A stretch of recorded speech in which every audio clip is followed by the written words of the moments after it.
तुर्की और शाम में 7.8 शिद्दत के ज़लज़ले से बड़े पैमाने पर तबाही। हलाकतों की तादाद 514 से ऊपर चली गई। तुर्क सदर उर्दवान का मुल्क में इमरजेंसी का ऐलान। एयरपोर्ट पर सिविल परवाज़ें मअतल। मलबे में दबे लोगों को निकालने के लिए इमदादी कार्रवाइयाँ जारी। अब तक शाम में 230 से ज़ायद और तुर्की में 284 अमवात रिपोर्ट हुई। ज़लज़ले का मरकज़ शामी सरहद के करीब तुर्की के जनूबी सूबे में था। गहराई ज़ेर ज़मीन 18 किलोमीटर थी। तुर्की के 10 सूबे मुतासर हुए। मुताद्दिद शहरों में इमारतें मलबे का ढेर बन गईं। ज़लज़ले के झटके 1 मिनट तक महसूस किए गए। ज़लज़ला सुबह 4:15 बजे आया जब लोग सोए हुए थे। ज़लज़ले के झटके इराक, लबनान, कब्रिस, यूनान और आर्मीनिया में भी महसूस किए गए। सदर आरिफ अलवी, वज़ीर आज़म शहबाज शरीफ और वज़ीर ख़ारजा बिलावल भुट्टो ज़रदारी का तुर्क हुकूमत और आवाम से ताज़ियत और इजहार हमदर्दी।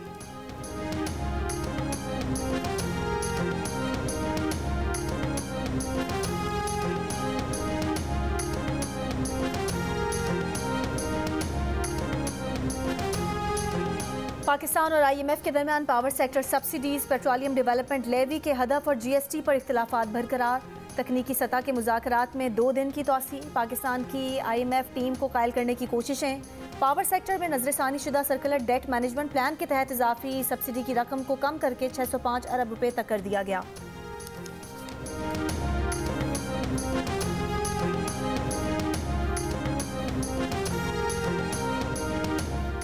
मारूफ बरतानवी जरीदे फाइनेंशियल टाइम्स ने पाकिस्तानी मईशत को दरपेश मुश्किलात पर खतरे की घंटी बजा दी। जरीदे ने अपनी रिपोर्ट में लिखा कि पाकिस्तान तबाही के दहाने पर है। जौहरी ताकत और इसके कर्ज दहंदगान डिफॉल्ट से बचने के लिए सख्त इक़दाम उठा रहे हैं। मुल्क की करेंसी बुरी तरह गिर चुकी है। गुज़श्ता माह के आखिर में पाकिस्तान के ज़र मुबादला के ज़खायर कम होकर सिर्फ $3.7 बिलियन रह गए।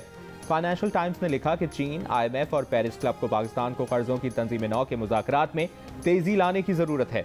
पाकिस्तान को पिछले दिनों पावर ब्रेकडाउन, मौसमियाती तबाहकारी और दहशतगर्दी का भी सामना करना पड़ा।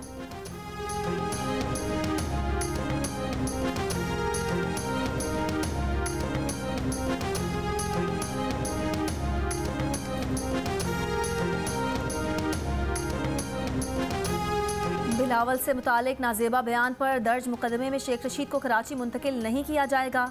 इस्लामाबाद हाईकोर्ट ने कराची और लसबेला में शेख रशीद के खिलाफ दर्ज मुकदमात पर कार्रवाई से रोक दिया। जस्टिस तारिक जहांगीरी ने सवाल किया कि बयान देने की जगह पॉलीक्लिनिक अस्पताल है तो कराची में मुकदमा कैसे दर्ज होगा। रिमार्क्स दिए कि समझ नहीं आ रही ये सिलसिला रुकेगा कहाँ।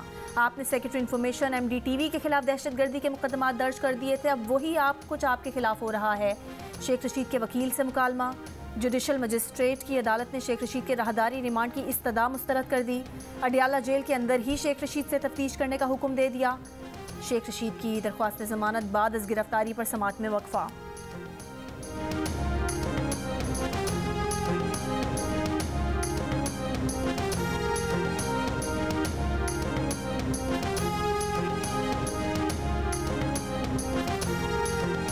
साबिक सदर जनरल रिटायर्ड परवेज मुशर्रफ की मैयत दुबई से पाकिस्तान ले जाने में ताखीर का शिकार।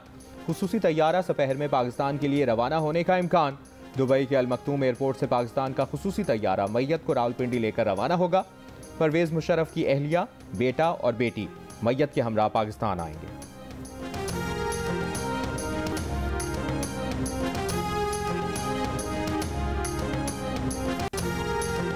इस्लामाबाद में 22 साल के नौजवान उसामा सत्ती के बेगुनाह कत्ल का जुर्म साबित होने पर 2 अहलकारों को सजाए मौत, 3 को उम्र कैद की सजा सुना दी गई। एडिशनल सेशन जज ज़ेबा चौधरी ने उसामा सत्ती केस का महफूज फैसला सुनाया। सजा पाने वाले तमाम अफराद इंसदादी दहशतगर्दी अदालत पुलिस के अहलकार हैं। मुलजिमान ने जनवरी 2021 में उसामा सत्ती को श्रीनगर हाईवे पर रात 1:30 बजे कत्ल किया था। उसामा पर 22 गोलियां चलाई गईं। पुलिस ने इब्तिदा में वाक़े को मुकाबले का रंग देने की कोशिश की। प्रोसिक्यूटर ने अदालत को बताया कि उसामा की गाड़ी के एक टायर पर भी फायर नहीं लगा। मुलजिमान की उसामा सत्ती को रोकने की नहीं बल्कि कत्ल करने की नीयत थी।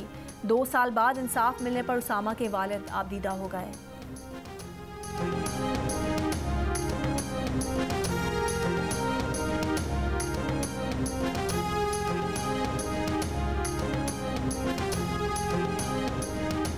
पेशावर धमाके में TNT धमाका खेज मवाद इस्तेमाल किया गया। खुदकुश बमबार ने मस्जिद के पुराने हिस्से में धमाका किया। पेशावर धमाके की मजीद तफसीलात सामने आ गईं। मस्जिद के पुराने हिस्से में कोई पिलर नहीं था। दीवारें सिर्फ ईंटों के सहारे खड़ी की गई थीं। धमाके की वजह से दीवारें और छत गिरने से ज्यादातर शहादतें हुईं।